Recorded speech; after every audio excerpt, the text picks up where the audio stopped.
Ladies and gentlemen, I'm here today to apologize. Why did you say ladies first? That's sexist. It's just a standard greeting. Let me start over. Gentlemen and ladies. Who says the man? Okay, sorry. Humans in the audience. I identify as a basketball. Humans and basketballs. I'm a parrot who mimics words but doesn't comprehend them. Humans, basketballs, talking parrots, and whatever else is out there. All right, just calm down, okay? Now you're tone policing us. That makes me uncomfortable. Anything that makes me uncomfortable should be illegal. You know what? I'm not a racist, all right? Leave me alone! I'm the self-righteous liberal douchebag, not you!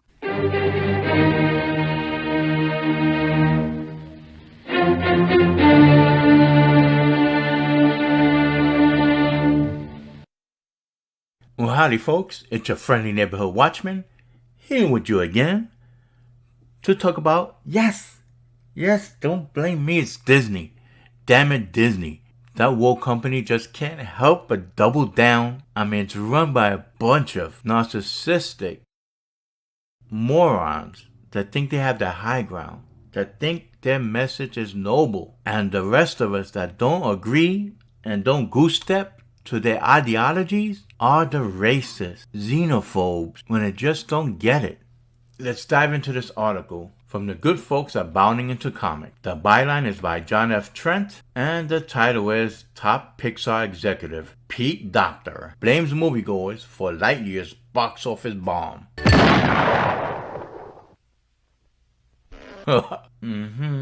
This in connection with my video from many months back about just that bombing. So to begin, without further ado, Pixar Chief Operating Officer Pete Docter recently put the blame on moviegoers. Of course, because what else is new? Or in this case, people who didn't go see Lightyear for the film's box office disaster. Lightyear only grossed $118.3 million at the domestic box office and $100.4 million internationally for a global gross of $218.7 million. The film's reported production budget was $200 million, meaning the film was a financial disaster for Pixar and the Walt Disney Company. Aww. Disney and Pixar's Lightyear is an all-new original feature film that presents the definitive origin story of Buzz Lightyear, voiced by Chris Evans, the hero who inspired the toy, introducing a legendary space ranger who will win generations of fans, directed by Angus MacLane. Yeah, that's why Tim Allen didn't voice this crap. Well, he wasn't asked to. He was forced out because, Tim's a conservative. Whereas Chris Evans, who took over the voice acting role of Buzz Lightyear, is, of course, a typical Hollywood leftist. Speaking with The Wrap, Docter explained why he and Pixar believe the film performed terribly at the box office. He said, quote, "We've done a lot of soul searching about that because we all love the movie. Of course you love the crap you make. Of course you love it. You're in your echo chamber. We love the characters and the premise. I think probably what we've ended on in terms of what went wrong is we ask too much of the audience. Yeah, like to go against our morals." Docter elaborated, quote, "When they hear Buzz, they're like, great, where's Mr. Potato Head and Woody and Rex?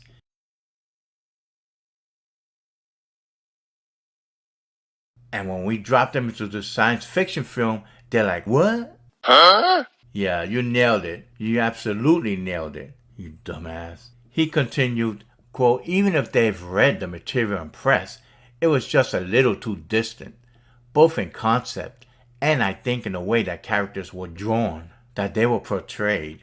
It was a much more of a science fiction," unquote. And Angus, to his credit, took it very seriously and genuinely and wanted to represent those characters as real characters. But the characters in Toy Story are much broader, and so I think there was a disconnect between what people wanted/expected and what we were giving to them, he added.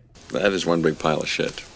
Of note, Docter does not mention the film was the most recent release after the Walt Disney Company admitted that they were grooming young children through their content to spite a Florida law banning instruction on gender identity and sexual orientation in the classroom. Yeah, so you heard it from them. They admit it. Former Disney CEO Bob Chapek, that's the idiot right there, sent a company-wide email to Disney where he made his and the company's intentions clear. Quote, because this struggle is much bigger than any one bill in any one state, I believe the best way for our company to bring about lasting change is through the inspiring, so they say, content we produce, the welcoming culture we create, and the diverse community organizations we support. I will interject here for a moment because it was later discovered through Governor Ron DeSantis' memoir, which was recently released. He recounts a conversation with then Disney CEO Bob Chapek. So here it says that DeSantis reveals what Bob Chapek said at the time as the fight over Florida's education law heated up during the spring of 2022, which of course I agreed with. Most common sense people would. It was not, as the left will go on to say, like a dog with a bone, disingenuous bone. It was erroneously called the Don't Say Gay bill. Don't say gay. Don't f***ing say, you f***ing pig. Which is ridiculous. There's nothing about don't say gay. But I digress. So, I'm not going to laud Bob Chapek. It seemed he wasn't all in on the woke crap going on, but he did not stand up to it. Now, to be fair, I couldn't stand being afraid and risking your job or your career. It's why this woke crap has taken hold. People scared of being labeled racist and losing their jobs and customers and their way of life being canceled. You can't speak your mind. Just look at what happened to Dilbert creator Scott Adams. Yeah, you could find all kind of horrendous things that have been said over Twitter by non-white people. Some are absolutely horrendous. But Bob Chapek, he knuckled under. And he wound up losing his job anyway. Bob Iger came back. So hindsight being 2020, he should have taken a stand. So to despite Florida, particularly the governor, Ron DeSantis, just to push their gay agenda. There's a reason content is at the top of this list, Chapek penned. For nearly a century, our company's stories have opened minds, inspired dreams, shown the world both as it is and how we wish it could be. And now, more than ever, represent the incredible diversity of our society. Jeez, you hit on all those well-worn talking points, why don't you? We are telling important stories, yeah, in your own mind, raising voices, and I believe changing hearts and minds, he added. Nah, you believe wrong. I know the world you wish it would be all gay, apparently. Gay and trans, and non-white. He later added, powerful content that changes hearts and minds only springs from inclusive cultures, which not only attract and retain the best and most diverse talent, but also gives those employees the freedom to bring forth ideas that reflect their lives and experiences. We must work together to ensure Disney always remains such a place. Yeah, you wouldn't like to hear my experiences. It goes against your narrative, growing up in New York. On top of this email from Chapek, Disney LaToya Ravenel confirmed the company had a, quote, not at all secret gay agenda, unquote. She said, in my little pocket of proud family Disney, TVA, the showrunners were super welcoming. Meredith Roberts and our leadership over there has been so welcoming to my not at all secret gay agenda. Maybe it was that way in the past, but I guess something must have happened in the last. They are turning it around. They're going hard. And then like all that momentum that I felt, that sense of I don't have to be afraid to have these two characters kiss in the background. I was just, whatever I could, just basically adding queerness. If you see anything queer in the show, no one would stop me. And no one was trying to stop me, she revealed. That's all these idiots care about. Scoop, I've obtained video from inside Disney's all-hands meeting about the Florida Parental Rights Bill, because God forbid parents shouldn't have a right to what they're exposing their children to. But I digress. In which executive producer LaToya Ravenel says her team has implemented a, quote, not at all secret gay agenda, unquote, and is regularly adding queerness to children's programming. That's in a tweet here. To this point, numerous reports indicate that Disney made it clear to market a gay relationship that they put in Lightyear. Industry analyst Matthew Belloni tweeted back in April 2022, Florida's gonna love Lightyear.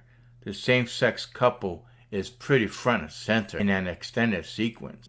Another loser right here. YouTuber Robert Meyer Burnett also tweeted, Disney showed 30 minutes of Lightyear. If you told me I have tears streaming down my cheeks 25 minutes in, I'd say you were nuts. But here we are. Also, best earned LGBTQ representation I've seen in a while. First animated film in an IMAX ratio.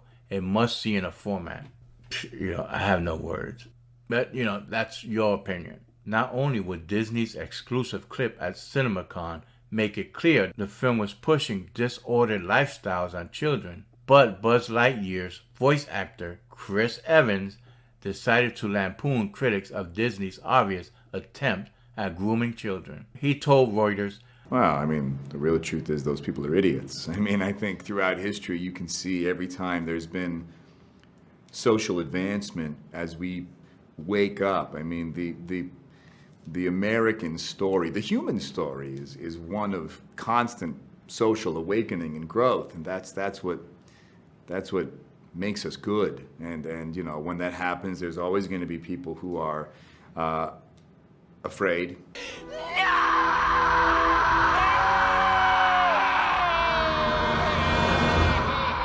And unaware and trying to hold on to what was before.